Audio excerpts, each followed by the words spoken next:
Welcome to the Rights Track podcast, which gets the hard facts about the human rights challenges facing us today. In Series 7, we're discussing human rights in a digital world. I'm Todd Landman. In this episode, I'm delighted to be joined by Wendy Betts. Wendy is director of Eyewitness, an International Bar Association project launched in 2015, which collects verifiable video of human rights violations for use in investigations and trials. So today we're asking Wendy, how does the use of digital technology help to hold accountable those who commit human rights crimes? So Wendy, it's absolutely brilliant to have you on this episode of the Rights Track, so welcome. Thanks, Todd. It's great to be here. You and I met in Bergen in Norway. We were at the Rafto Foundation Awards for the Human Rights Data Analysis Group, and the Human Rights Data Analysis Group have featured in previous episodes on the Rights Track. And I see there's kind of a correlation, if you will, between the work of the Human Rights Data Analysis Group and the work that you do at Eyewitness. It's just that the data you're collecting is really video files and video footage. So tell us a little bit about the work that you're doing with Eyewitness. Absolutely. So at Eyewitness, we are helping human rights defenders in conflict zones and other places that are experiencing large-scale human rights violations to collect photo and video information in a way that makes it easier to authenticate so that footage can be used in investigations and trials. So we work with human rights defenders in three ways. First, we're providing a mobile camera app that we designed to help ensure that the footage can be easily authenticated. And then we are helping to securely store that footage and maintain the chain of custody so it can eventually be used in investigations and trials. And third, we work to then take a working copy of that footage that we catalog and tag to make it easier for investigators to identify footage that's potentially of interest to their investigations and incorporate that into those processes. Well, that's a great summary of the work that you do. I recall when I was a student at Georgetown University, I worked in the Lowinger Library, and my job was to produce photographs in the pre-digital age. So this was processing rolls of film in the old cans. You used to kind of shake them with the chemicals and then use an enlarger and make photographs. And that was fine for special collections and photographing books. But one day, a Jesuit priest came into the library and handed me a roll of film and said, I need 10 copies of each of these pictures. And they were actually photographs from the crime scene where Jesuit priests had been murdered in El Salvador. And I'm curious that when we enlarged those pictures and submitted them back to the authorities that requested them, is that kind of evidence still considered verifiable evidence? And what is it that the digital element, all of this adds to the veracity and the verifiability of evidence collected on human rights crimes? I think there's a long history of photo and video being used as evidence. That photo and video in its hard copy form would need to be verified to go to court. So generally speaking, the court would want to speak with the photographer, or in the absence of the photographer, somebody that could help explain that that footage is indeed an accurate portrayal of that location at that time. And what digital technology has done is expand the ability of who can be the photographer to collect that potential evidence. So with the two trends of smartphones in everyone's pocket, plus the rise of social media platforms where people can share this information, you're suddenly seeing this massive proliferation of the amount of available information that could be used as evidence. But indeed, this also will need to be verified in much the same way, but the challenges to doing that are slightly different. And then the technology that we can bring to bear to do that is slightly different. Yes, I understand those differences. And so there's a lot of debate today. If we take the war in Ukraine as a good example, when it first started, there was a flurry of activity on Twitter that said, don't believe everything you see on Twitter. So there, of course, will be manipulated images, manipulated video. I see manipulated video every day. Some of it you can tell straight away. It just looks awful. It looks like a video game. And somebody's saying, look, Ukrainians are taking out Russian tanks. And actually you look at the tank tracks and you can see it just looks like a Photoshop superimposed image of a tank running over some really bad terrain, to the fully verifiable accounts that we are seeing coming out of that conflict. So how are things verified? How does one dismiss imagery in one instance and accept imagery in another? What's the expertise required to give that verifiable account? Well, I think when you're looking at verification, what you really want to know is whether that footage was taken, where and when it was claimed, and if that footage has been edited, or as you note in your example, has it been photoshopped to look like something else? And then know, is it possible that even if it was authentic to begin with and accurate to begin with? Has it been changed somewhere along the way? So has it been taken down off social media and changed and reposted? And there's been two trends that have developed to address how we can do this. So one is the plethora of open source investigation techniques that have developed in terms of how can you geolocate images using satellite footage and other types of technology? How can you chronolocate? So how can you figure out when and where that footage was taken? Can you do frame by frame analyses to determine if that footage has been edited in any way? So that was one approach, and that has become increasingly professionalized and is really coming to the fore in Ukraine. And then the other approach is the one that Eyewitness has taken, where we developed a tool that can be used to hardwire that information in at the point that that footage was taken. So those are called controlled capture tools, because you're basically controlling the information and controlling that footage, keeping it in a controlled environment for its entire lifespan. So you're collecting information about where and when that footage was taken, you're ensuring that footage can't be edited, and you are maintaining that footage in that secure state through its lifespan. So the app itself has the technology built inside it. You've actually hardwired that programmable element to the app, and it can't be tampered with. So if I download this app as a user and I'm traveling through the world and I want to document something, it's easy to use on a mobile device, easy to proliferate and sort of disseminate, if you will, out to users. And it's easy to learn by those users because the technology itself has been created in a way that preserves the identity and the verifiability of the images that are captured. That's exactly it. The Eyewitness app is designed to be really easy to use, to pick up and take and start using. And on the surface for the user interface, it's much like a standard mobile camera. So you have to open the app instead of your camera, but you're recording footage in the same way. You can enter the secure gallery where the footage is stored to see what you've taken, and you upload it to Eyewitness. This is how we maintain the chain of custody and secure that footage until it can be used. And then you have the option to share it with your social media networks. You can attach it to a WhatsApp message. You can do a variety of things with it. All of the verification aspect is intended to happen behind the scenes, kind of inside the technology. So the app is designed indeed to collect information about where and when that footage was taken from three different sources, none of which are the user themselves. It's also collecting information to ensure that that footage can't be edited. So we are calculating basically a digital fingerprint at the moment that information is captured that stays with that footage. So if any changes were ever to be made to it, you'd be able to spot that by running the algorithm for the fingerprint again. And then that footage is stored encrypted on the device, and then it's transmitted encrypted to Eyewitness. So it can't be intercepted or manipulated either at rest on the phone or in transit on its way to us. So you have a secure server where all these raw files are held, is that right? Indeed. So we've been fortunate to partner in a pro bono relationship with LexisNexis Legal and Professional. And so they host our server in their secure hosting environment that they have for litigation services for a variety of confidential evidence that's used in cases around the world. So they host our server, which allows us to scale up quickly and scale up to meet the need. And Ukraine is a perfect example. We've received more footage from Ukraine since the invasion began than we have globally in the last 2 years. So that ability to scale up quickly was very important. And more importantly, is stored securely. So they have their state-of-the-art security around that in a way that we couldn't necessarily put around a server if we were hosting it ourselves. Oh, it's amazing. Can you tell us a little bit about the complexity of a Ukraine investigation? Let's take the case of Busha. We know in Busha that there were atrocities committed of some kind. Clearly, there has to be an evidentiary threshold reached.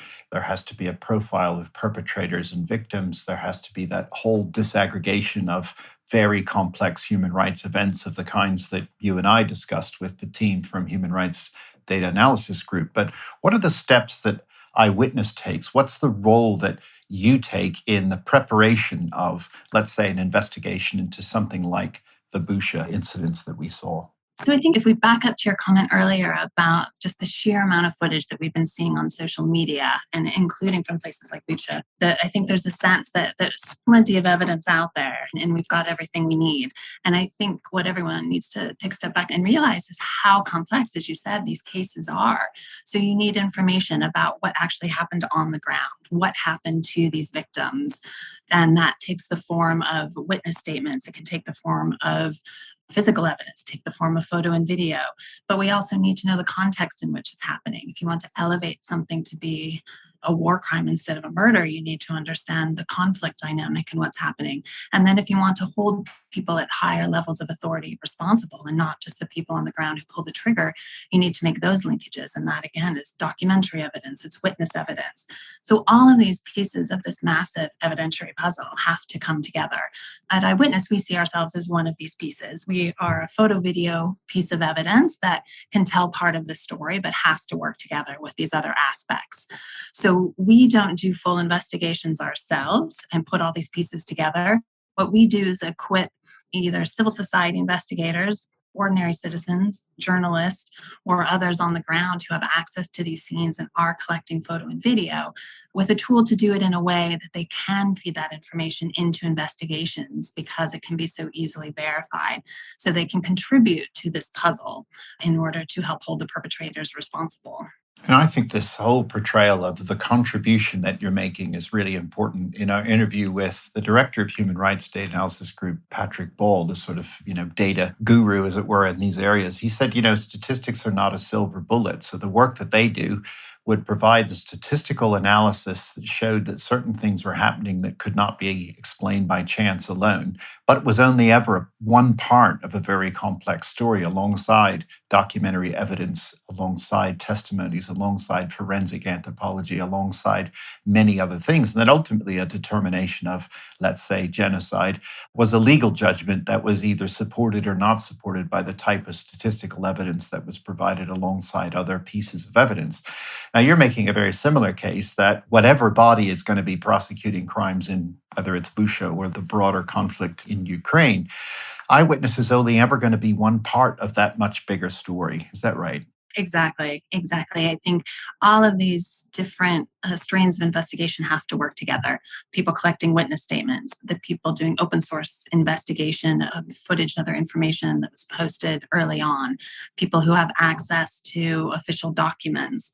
All of these pieces have to fit together because, as you said, in addition to showing just the baseline conduct happening on the ground, you need to show these patterns and magnitudes. And you can only do that by amassing large amounts of information that can show some of those patterns and run those types of statistical analyses that Patrick was talking about. So it all does fit together and complements each other.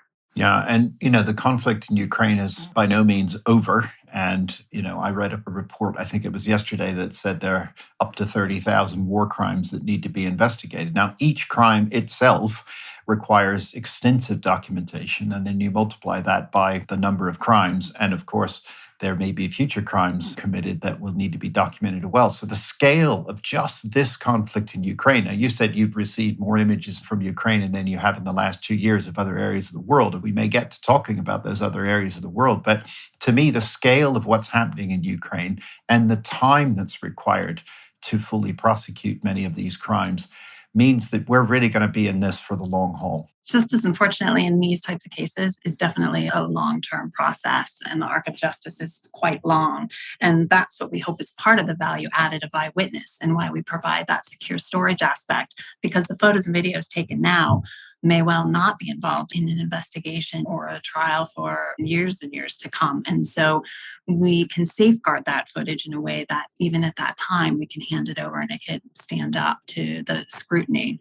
But indeed, I think we're looking at a long-term prospect for justice. Yes. And outside the Ukraine context, what are some other examples of where Eyewitness has been collecting this video footage from other parts of the world? So Eyewitness launched publicly in 2015, and we really do work globally, and we respond to the inquiries and the needs of human rights defenders in various parts of the world. Now, some places we don't advertise, especially where the security situation is quite serious for some of the human rights defenders using the Eyewitness app, but in other places we have been able to be a bit more public. So we have been working actually in Ukraine since 2017, and we put out a report about shelling of civilian dwellings to the United Nations Special Rapporteur on the right to adequate housing. So that's one area where we've been active even before the current events. We've also recently submitted a report to the UN Special Rapporteur on extrajudicial killings related to violence occurring in the Middle Belt area of Nigeria between farmers and herders. We've also been active in the Palestine context with partners there using the Eyewitness app. So we've been quite broadly represented around the globe, and we review accountability broadly as well. And so that's why I'm mentioning non-judicial approaches to accountability. Any efforts that can get at this conduct and get it and investigate it and help to hold the perpetrators responsible is what we're interested in empowering human rights defenders to do. Okay. And do you provide training alongside? Because it's one thing just to download an app and start using it, but you might make sort of fundamental errors in using the technology from the start. So, do you provide a training manual or workshops or online training for users as they download the app and then say, well, actually, this is the best way to film things? Or do you just sort of allow the technology to run in the hands of the users? Our preferred approach is to work in long term partnerships with human rights defenders that want to use the app. We very much see the app as a tool, and to be used effectively, you do need to put more skill building and strengthening around that tool. So we do work hand in hand with human rights defenders who plan to use the app on not only how to use the app, but how to incorporate photo and video into demonstrating whatever types of violations they're looking into. We can provide training on how you actually film when you're at the crime scene. We work with a lot of human rights defenders whose primary efforts have been advocacy oriented, and those are very different photos than photos you want to take for evidence. And so we work to help them make that shift as well. And so then we give them ongoing feedback. Once their footage starts coming in, we can provide tech support if they're out in the field and we know they're going on a documentation mission. We can be ready to answer any questions if they have any.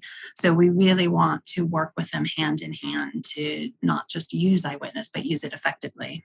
I understand. Yeah. And does the technology work in the absence of a mobile signal, in the absence of a Wi Fi connection? Can you collect videos on a phone outside a network? And then when it gets back into the network, you're able to upload the images and videos that have been taken to a secure server?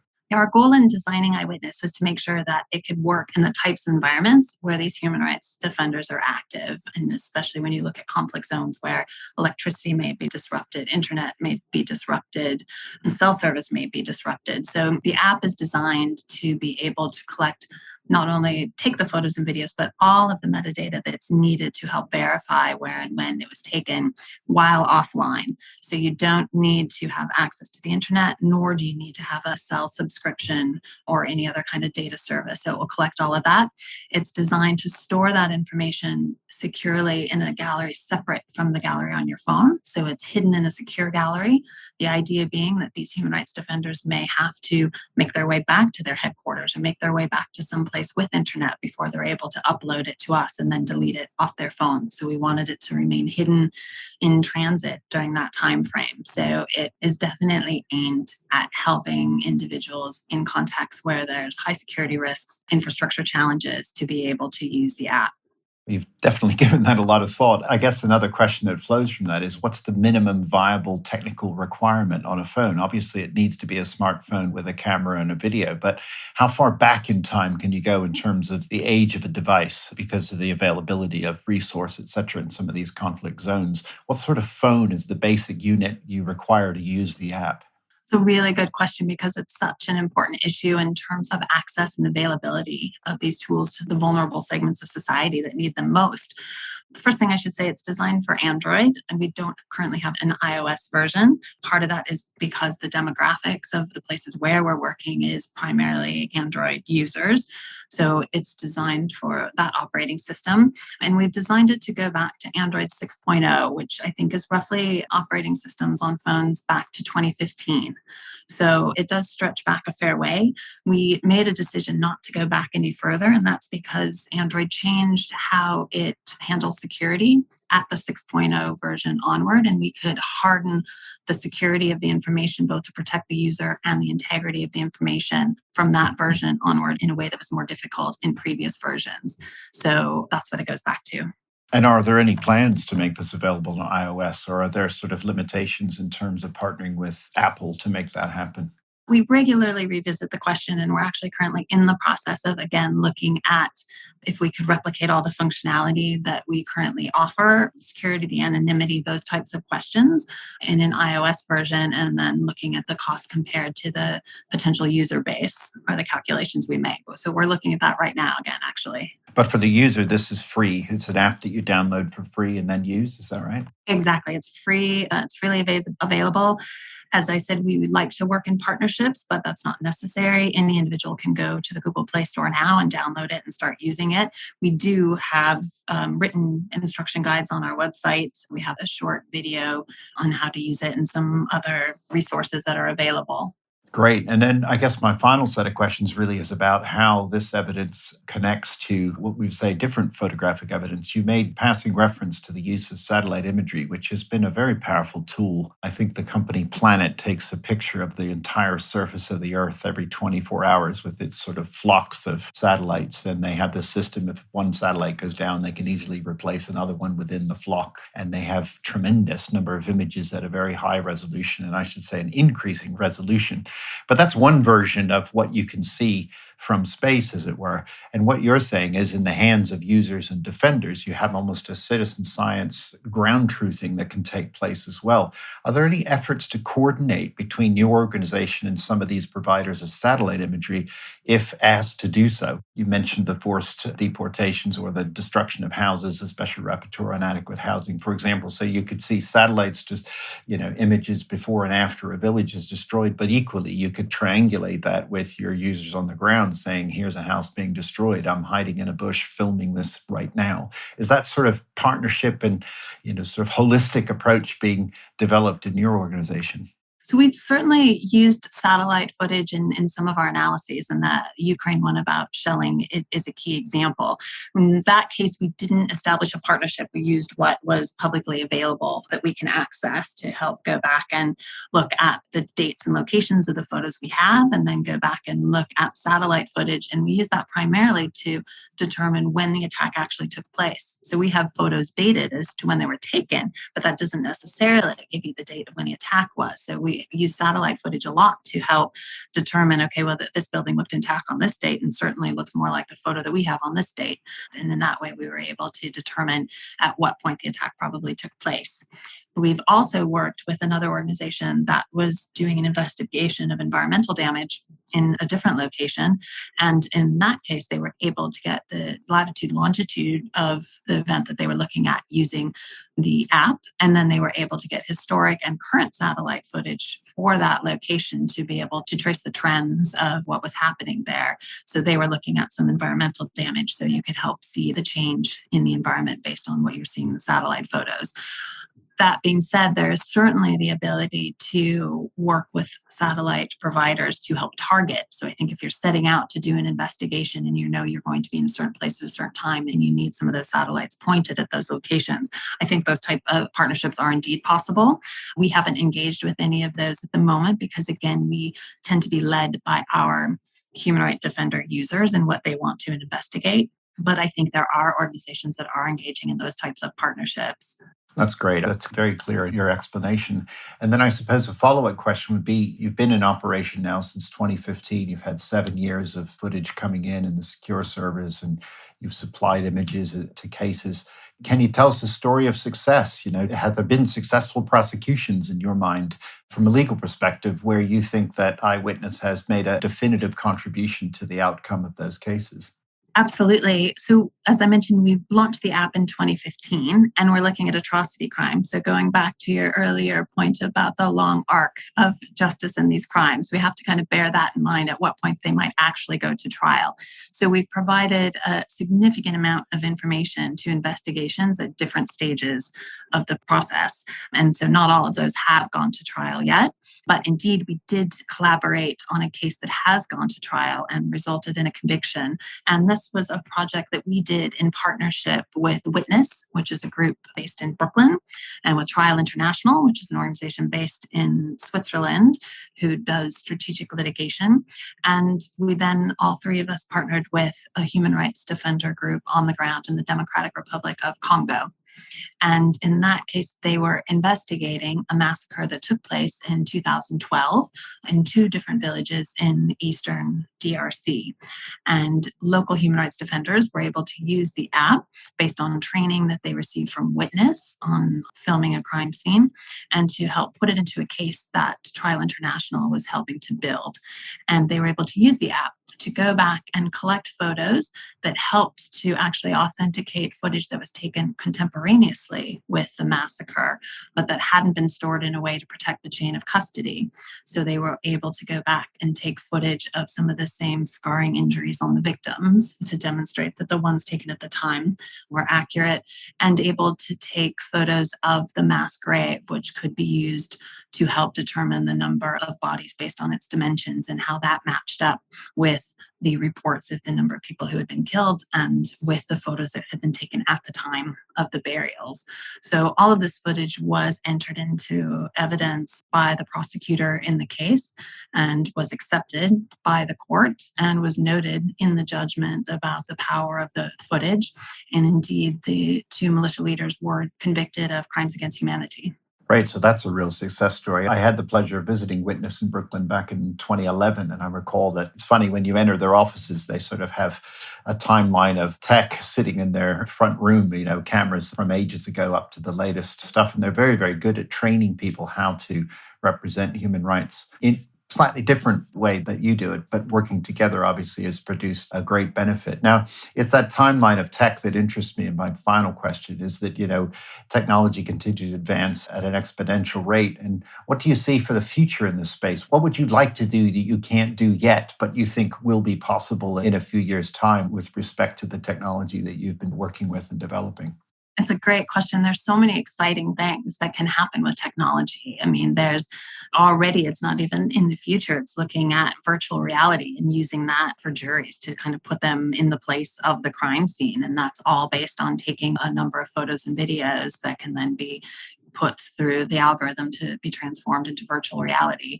There's the idea of being able to take 3D photo and video that you might be able to broadcast into the courtroom. I think the interesting component of that, though, is can the courts keep up? I think the courts now are trying to determine how to best handle digital evidence that's coming out of this flood of footage over the last 10 years. So I'm not sure we're ready to start talking about how we handle 3D images that are captured on a mobile phone. Yeah, absolutely. And, like DNA suddenly emerged as a new thing that, transformed the legal profession in terms of solid evidence about whether somebody was actually present at a crime scene. And you could relitigate cases from many years ago. You've put your finger on that challenge between the advance of technology and the ability for legal entities to keep up and courts to keep up. There have to be determinations around what is an acceptable piece of evidence. And that's a very interesting challenge for the future. But you've given us so much to think about here. And I think there is this fear of technology. There's a fear of manipulation of images. There's also the fear of cracking and encrypted storage of these images. But you have given us assurances and confidence in the technology that you developed, the way that you've partnered with organizations to help you store this information. And then, of course, this chain of custody, the chain of evidence, which is unbroken, and the ways in which these images really do contribute to, as you call it, the long arc of justice. So it's a very interesting conclusion to reach, at least at this stage, in listening to you and talking about how this form of technology, which is in the palm of our hands, gives us the power in the palm of our hands to defend human rights in such interesting ways. And in my view, shows us that the digital transformation and technological advance we're seeing in the world can make a positive contribution to positive social change. So Wendy Betts, it just leaves me to thank you very, very much for sharing your thoughts with us today on the Rights Track. Thanks so much for having me. It was a great conversation. Thanks for listening to this episode of the Rights Track podcast, which was presented by Todd Landman and produced by Chris Garrington of Research Podcasts, with funding from 3DI. You can find a full transcript of this episode on the website at www.rightstrack.org, together with useful links to content mentioned in the discussion. Don't forget to subscribe wherever you listen to your podcasts to access future and earlier episodes.